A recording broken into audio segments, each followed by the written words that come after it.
Մերոնք կետե եմ կայքի եթերում ես շարունակում եմ, մերոնք շարքը բարև ձեզ, մեր ծրագրի գործընկերը Fast Bank-ն է, շնորհակալություն Fast Bank-ին։ Եվ այսպես աշխարհի փոթորկված պատերազմը ոչ ոքին հանգիստ չի տալիս եւ բնականաբար հանգիստ չպիտի տա։ Իմ մտածելակերպով ավելի շատ մենք պիտի հասկանանք իրանյան դասերից, ինչպես է Իրանը մարտնչում, կռվում աշխարհի գերհզոր տերության դեմ, Ամերիկայի Միացյալ Նահանգների, Իսրայելն էլ մեզ նվեր, ինչպես ասում են։ Իրանյան դասերը պիտի դաս լինեն վերջի վերջո մեզ համար թե չէ։ Եթե ամբողջ աշխարհը հարձակվի մեզ վրա, բայց մենք ուզենանք պաշտպանվել եւ կռվել, ապա աշխարհը մեզ չի կարող հաղթել։ Ահա թե ինչ դաս է տալիս աշխարհին Իրանը։ Անկախ ամեն ինչից, չգիտեմ, այնտեղ հասարակարգը ինչպիսին է, կոմունիստական է, մոլլայական է, չգիտեմ, դերվիշական է եւ այլն, մարդիկ այդ ամենով հանդերձ իրենց երկիրը պաշտպանելու ուժը չկորցրեցին եւ շարունակում են պաշտպանել։ Ինչի դա կբերի, ինչպիսին էլ լինի ելքը, Իրանը ինքն իրեն հարգել է տալիս։ Ինչը ես ուզում եմ մաղթել մեզ։ Մենք մեզ պիտի հարգել տանք։ Ըստ այդմ, երբ Ալիևի պես որևէ որ ասում է ոչ մի բանը, երբ իր հոր հետ փախչում էր մեր կրակոցներից շամ պես փախած մաներ գալիս, այսօր հայտարարում է, որ Թավրիզը եւս եղել է ադրբեջանական տարածք։ Մի պատկերացնում եք ինչ է տեղի ունենում։ Ոնց են շները հարձակվում զոհի վրա, երբ տեսնում են, որ կողքից ուրիշ շներ են հարձակվել, այլաբանորեն։ Ես վիրավորանքի համար չեմ ասում։ Ամերիկան իր գործն է արել, իր սև գործը, Իրանը իր սև գործը, ամենքը իրենց գործերն արել են։ Այստեղ մեր խնդիրն է, որ ինձ մտահոգում է։ Եվ ըստ այդմ, ինչպես եղավ, որ այդ հաղթանակից հետո մենք ոչինչ չունեցանք։ Պատճառները բազում կարող ենք ասել, չգիտեմ, այն օրը Փալասանյան Վիտալիկին հիշեցինք, ռուսներին հիշեցինք, Քոչարյան Ռոբիկն էր խոսում, բայց խնդիրը մեզանում է։ Երբ տարիներ առաջ Իսրայելից հրեաներ էին եկել, եկան նայեցին, մի ծանոթ մարդ ասեց նայեցին այդ առանձնատներին, բանին, պալատներին, որ սարքել ենք, ասացին դեր կռիվը չի պրտել։ Էս ինչ եք սարքում, որ մի հրթիռի գործ է, ու դուք կավարտվեք։ Ինչը այդպես էլ եղավ։ Մենք պատճառ դարձանք մեր կորուստներին։ Հիմա երբ Ադրբեջանի պես ոչ մի բանը նման հոխորտանք է բարձրացնում, ամոթից գետին ենք մտնում։ Նորմալ մարդկանց մասին է խոսքը։ Բոլոր նրանց մասին չէ, որ երբ Ադրբեջանն ասում է ձեր սահմանադրությունը փոխեք, որ ինչ որ թուղթ ստորագրեմ, Հայաստանի իշխանությունը պարտավոր ասել դուք էլ ձերը փոխեք։ Այդ ժամանակ կստորագրենք։ Ոչ թե հորթի պես ասի մենք մեր չէ, նախ դուք ձերը փոխեք։ Ձեր սահմանադրության մեջ ինչ որ տարածքային պահանջներ կան։ Ինչը ցավալիորեն առայժմ խաղաղության անունը շուրթերին մեր երկեցիկ իշխանությունները շարունակում են թմբկահարել։ Չէ, խոսքս այն մասին չի, որ պետք է գոմփով մեխին տալ, բայց ես կարծում եմ, կամ մենք պիտի վստահ լինենք, որ ինչ որտեղ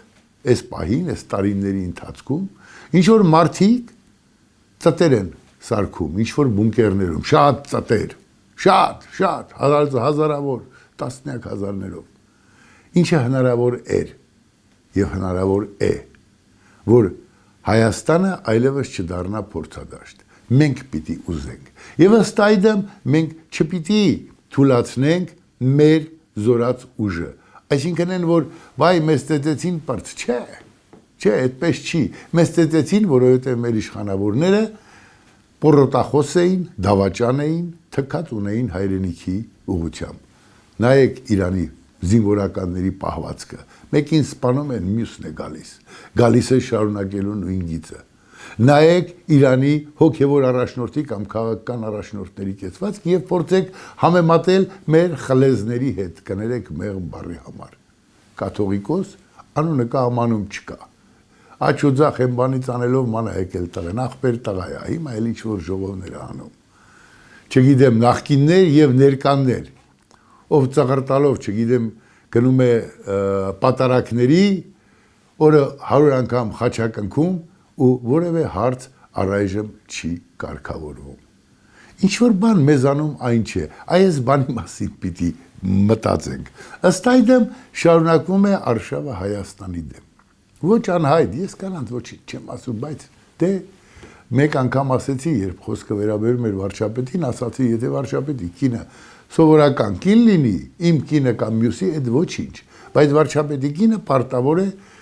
խոսել որպես վարչապետի կին, ավելի ցածրանալ չի կարելի։ Նույնը այն մեկը կարեց երկիրը թալանեց, Քոչարյան Ռոբիկը, Քոչարյան Ռոբիկի կին Քոչարյան Բելան խոսում է մայրությունից։ Մայրը, գրողը տանի։ Ես ուզում եմ նայել այդ կնոջ աչքերին ու ասել ախր տիկին Բելա, որ մայրեք դա Աստծո տված է, փառք Աստծո։ Այն կինը որ չի մայրանում դժբախտություն է։ Բայց այդ որ դուք մայր եք ու ձեր զավակը 21 տարեկանում դոլարային միլիոնատեր էր, մի քանի 100 միլիոն դոլարների տեր էր։ Այդ ձեր զավակները որ մայրերին լացացնելով այդ գումարը աշխատեցին։ Այսօր որ Արցախը չկա, այդ ձեր զավակների ու ձեր ամուսնու ագահության, ընչաքաղցության ու ձեր չտեսնելու արդյունքն է։ Ու ինչ խղճով եք այսօր խոսում մայրությունից, խոսում ազնվությունից ու շիտակությունից, դուք որ մայր լինեիք ճշմարիտ, երբեք ձեզ թույլ չեք տա, որ ձեր զավակները եւ այդ կարգի հանցագործ թալանչի երկիրը զրոյացնող ամուսինը ձեր կողքին լինել։ Արցախյան պատերազմի տարիներին մի օր հերթական տարածք ազատագրելուց հետո մի սենյակի մեջ արկղերով, հարյուրավոր, հազարավոր շշերով աղդամ կոնյակ կար, աղդամ, թուրքի կոնյակ, ծիծաղեցինք, դե ինչ անենք, ասացի սպասեք, իմ ուսապարկը լցնեմ այդ կոնյակով, կտանեմ հաղթանակի կենածը, հայրս ու մեր ժողովուրդը կխմեն, երբ այդ կոնյակները բերեցի, իդեպ իմ ռազմավարներից երևի մեծագույնը, մի 20 շիշ, բերեցի, մայրս ասեց, բալես, ես հո հրամ, բան չի ասում չեմ ամ, պարզապես, ասես լսի, են մարդիկ ունեն, ընդեղ Ղարաբաղում լավ չեն ապրում, ուր ես բերել, ասի մամ ջան, կա, այդ բարիքից շատ կա, ուղղակի ես բերել եմ, որպես հաղթանակի խորհրդանիշ, որ խմել էլի հարևանները բան, այ թուրքի կոնյակա, այ ազատագրել ենք ես տարածքը եւ այդ տարածքից վերցրել։ Այդ մեր մայրերը գիտեին ինչ է մայրություն ու սրտացավությունը, որ Բաղարաբաղցիք ընդեղ բան ունեն, խմելու ուտելու, որ բերել ես այդ աղա չես ամանչում։ Դուք ամոթանք տվել եք ձեր ամուսնուն, որ այդ ինչ եք անում, այդ ինչ արեցիք ես երկրի գլխին։ Ձեր ամուսինը թիվ 1 դավաճանն է։ Դուք այդ դավաճանի կինն եք։ Ձեր զավակները այդ դավաճանի զավակներն են։ Ձեր թորներն էլ են լինելու այդ դավաճանի թորները։ Ինչ ունեք, արդեն դավաճանի թորեն, ինչ էլ կունենաք էլի դավաճանի։ Գոնե ձայներդ կտրեք, էլի հանգիստ թողեք այս ժողովրդին։ Ինչ եք ուզում, ինչի եք ուզում հասնել, միթե դուք արժանապատվություն իրոք չունեք, դուք որ մայր եք, որ երեխա եք լույս աշխարհ բերել, երեխաներ, գրողը տանի, բայց մնացած երեխեքի արյան հաշվին եք դարձել, այնիշ դարձել եք, այսօր գոնե դուք ձեր ձայնը պիտի կտրած պահեիք, բայց ինչ ասեմ, նույնը վերաբերում է ուժեղ Հայաստանին։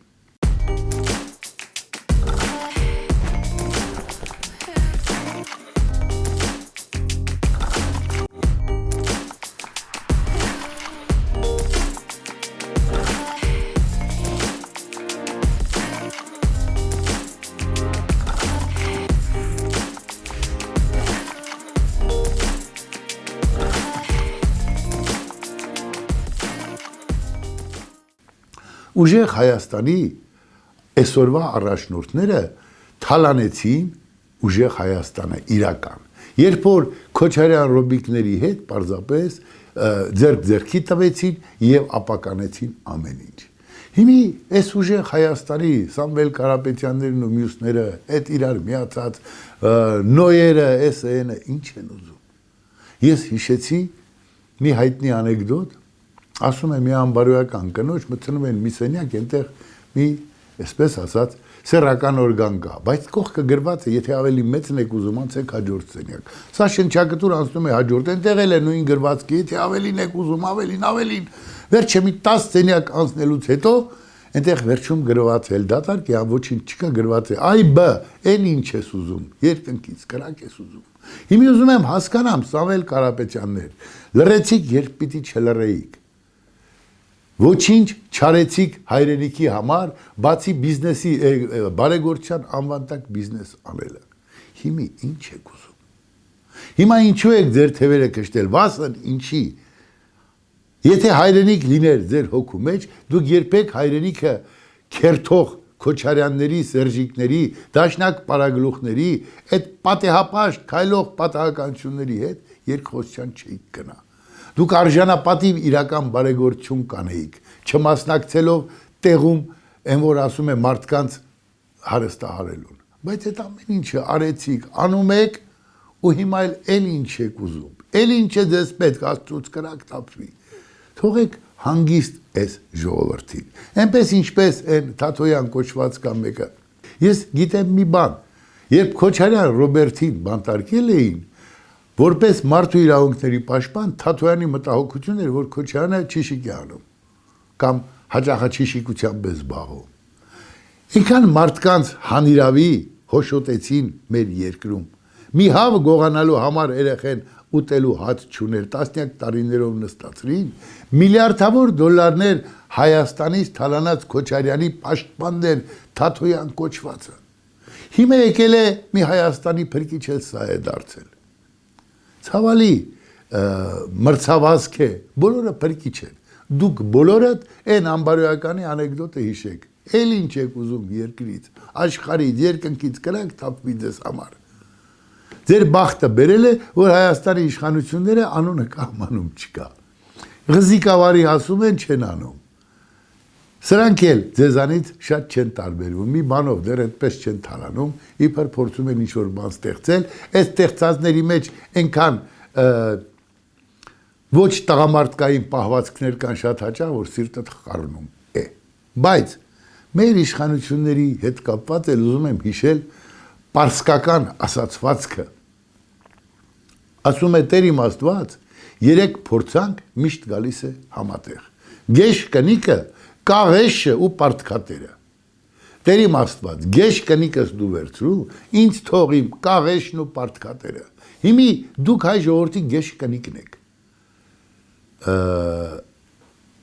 Ուժեղ Հայաստանի ներկայացներ, Քոչարյան Ռոբերտներ, դաշնակներ, դուք հայ ժողովրդի գեշ կնիկն եք, ավելին այն 3 տարանի կնիկն եք եղել, դուք չեք արդարացրել այն ինչ ձեզ տրվեց։ Դուք հայ ժողովրդի զգացմունքը աբորտ եք արել, դուք թքած եք ունեցել, դուք պարզապես սեռական հաճույք եք ստացել ու թալանել մեր երկիրը։ Ուրեմն դուք մեր գեշ կնիկն եք, Աստծուն խնդրել ենք, ձեզնից ազատվենք։ Իսկ ինչ վերաբերում է մեր կաղեշին ու պարտքատերին, այդ թողեք հայ ժողովուրդ ինքը որոշի։ Դուք ինչ կապ ունեք։ Մեր, չգիտեմ, Ֆրանսիաներում անպայման կծելուց նկարվող վարչապետի հարցը մենք երբ կլուծենք, ինչպես կլուծենք, բայց այդ հայ ժողովուրդը կլուծի։ Դուք հայ ժողովրդի հետ կապ չունեք, մեկ անգամ ինքնախոստովանեք։ Դուք հայ ժողովրդի ծուցկը ծծելու հետ կապ ունեք։ Եվ ուրիշ ոչ մի բանի։ Ցավալիորեն իշխանական, այսպես ասած, քարոզչությունը քանի գնում պլենտուզից ցածրանում է, քանի գնում իրենք էլ չգիտեն, իրենց թվում է թե ամեն ապուշություն դա քարոզ է, բայց ունենք են ինչ ունենք, այդ մեր կաղեշն ու պարտքատերն են, այդ մենք կորոշենք ինչ ենք անում։ Դուրս եկեք ասպարեզից, մի պղծեք, հերթական անգամ որ պղծեք, որ գաք այստեղ թևերի հետ քշտած նստեք, ասենք ինչ որ աթոռի, ինչ եք տալու մեզ, ինչ եք տվել այսքան տարի, ոչինչ, բացի ստորացումը։ Ոնց որ Բելա Քոչարյանները, որ իրենց զավակների լռելյան լափը վայելում են, մեզ էլ մայրության խորհուրդը տալիս։ Դուք ինչ կապ ունեք դրա հետ։ Այս ժողովուրդը մեղք է։ Իրոք մենք մեղք ենք։ Իրոք հոգնել ենք այդ ամեն ինչից։ Դուք չեք հոգնել, ձեր լափերը, եթե Նիկոլը ձեզ չի բռնում, խնդրում եմ Փաշինյան, ռադարա սրանց ղրգի, ուղարկի, ճամփու դիր, այս նախրին Հայաստանի ճամփու դիր, կամ էլ ձերբակալի իմանանք դու ով ես, վարչապետ ես, ինչ ես, ինչացու ես, հասկացանք մի գրականություն ու քերականություն չես կարող փողոցում ուղղել, թույլիկ արարած ես, բայց դա քո իշխանության խաթեր գոնե արա։ Իսկ հետագայում մենք կորոշենք, թե քո իշխանությունը ուր կհասնի եւ ինչպես կհասնի։ Սա ես կարծում եմ յուրաքանչյուր հայ մարդու մտքի ու սրտի ցանկությունն է։ Էս էլ կանցնի, ինչպես ասում էր Թումանյանը, հանց երազում թասդ բեր։ Կհանդիպենք։